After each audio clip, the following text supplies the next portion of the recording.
This is the terrifying story of 24-year-old Maurice Bede Philips. Maurice was in a terrifying life-or-death situation when a great white shark attacked him. What started as an exciting day on the water quickly devolved into a nightmare. How did this shocking incident happen?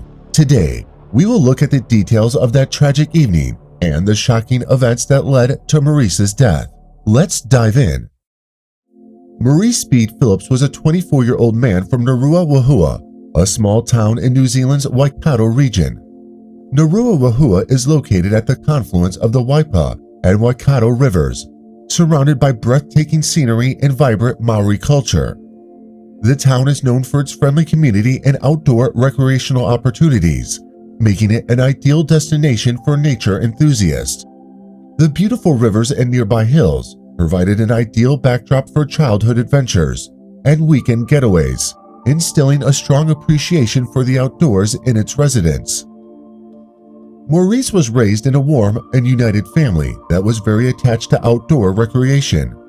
His educational process is not very clear because specific details are not available, but it's conceivable that he went to the schools in the locality and hence completed his vocational education here, where the natural beauty of the environment is a prominent factor in the development of young children. Kids are encouraged to do more playing outside than sitting in the house, so due to the attractive natural environment, they tend to do so. At a very young age, Maurice realized that he was in love with fishing. To him, it was not just a hobby. Instead, it was a way he could mingle with nature and hang out with his best friends. He would spend the weekends with Rion, kayaking and fishing in the rivers and lakes near the town. Their relationship was solid, and they went through many experiences together. New fishing spots they discovered were also a part of their activities. Maurice was known for his adventurous spirit. He always sought new challenges and experiences.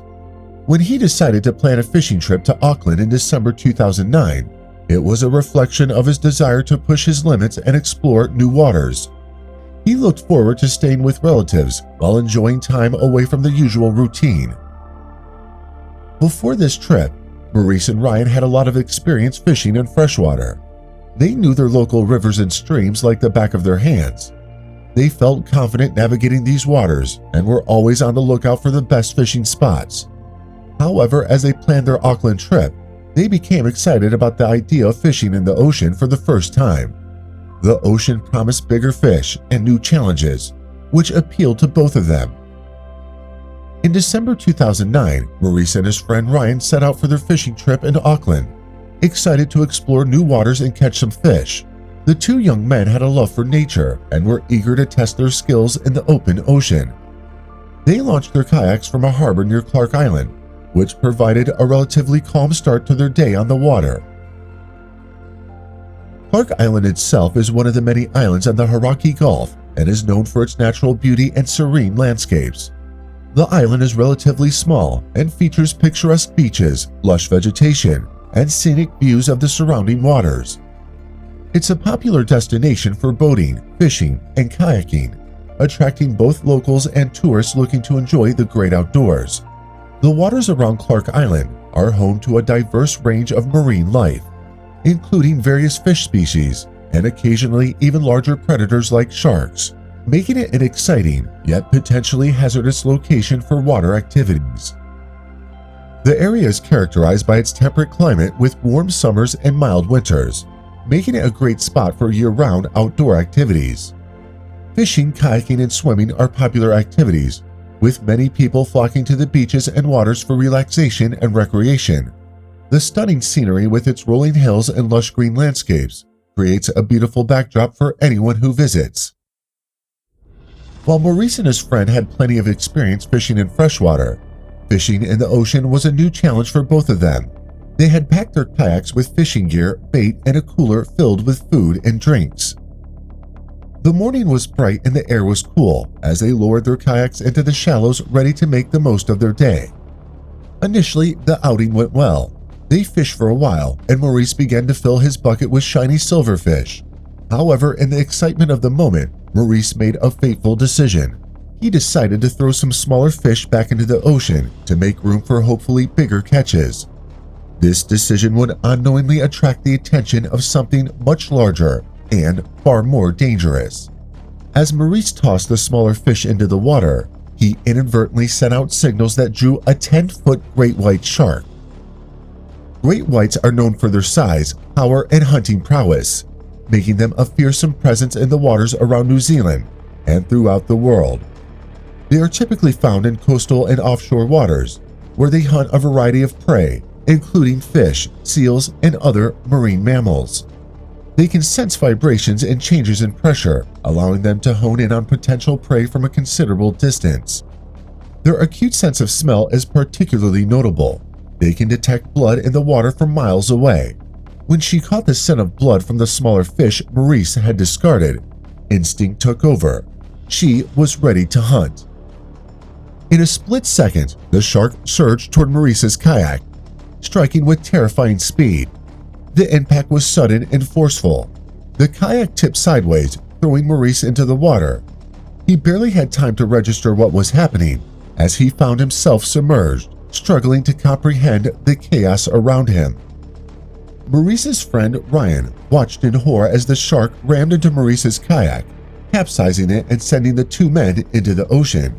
As Maurice fought to keep himself afloat, he instinctively reached for his overturned kayak, desperately trying to pull himself back up. However, the struggle only escalated when the shark, sensing the movement and blood in the water, lunged again. In a terrifying turn of events, the shark bit into Maurice's upper thigh, inflicting a large and deep wound. The attack was swift and brutal, and Maurice could only feel the immense pain as the shark thrashed him about. Rion, witnessing the horrifying scene unfold, screamed for help and tried to reach his friend, but it was too late. The shark's powerful bite caused significant tissue loss, and Maurice was quickly being dragged beneath the surface. Rion saw the flash of the shark's fin and tail as it disappeared into the depths, taking Maurice with it. In a state of panic, Rion paddled frantically, shouting for help from nearby kayakers and boaters who could hear his cries. Maurice struggled to stay conscious as he was pulled deeper into the water. The pain was unbearable, and he could feel his strength fading. For 5 harrowing minutes, he was submerged fighting against the pull of the shark and the rising darkness that threatened to overtake him. As he gasped for air, the ocean filled his lungs, and he began to lose hope.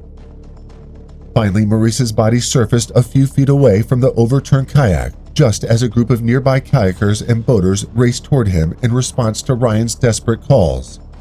An elderly couple in a motorized boat quickly reached Maurice, but it was clear that time was running out. They pulled him aboard, and the husband, a retired fisherman, recognized the severity of the situation. Emergency services were called immediately, and the group frantically worked to keep Maurice stable. However, the damage had been done. The shark had bitten deeply into his thigh, severing major arteries and causing massive blood loss. Despite the efforts of those around him, Maurice's injuries were too severe. He was rushed to the hospital, but tragically, he succumbed to his injuries. The incident was a heartbreaking turning point in the lives of everyone involved. It served as a stark reminder of the ocean's unpredictable nature and the dangers associated with outdoor adventures. Maurice's story left an indelible mark on the local community, sparking discussions about safety precautions and wildlife interactions in New Zealand's waters. Thank you for watching. If you want to know more shocking animal attacks, simply click on the next video. Don't miss out. Hit the subscribe button for more terrifying stories. Until next time, stay safe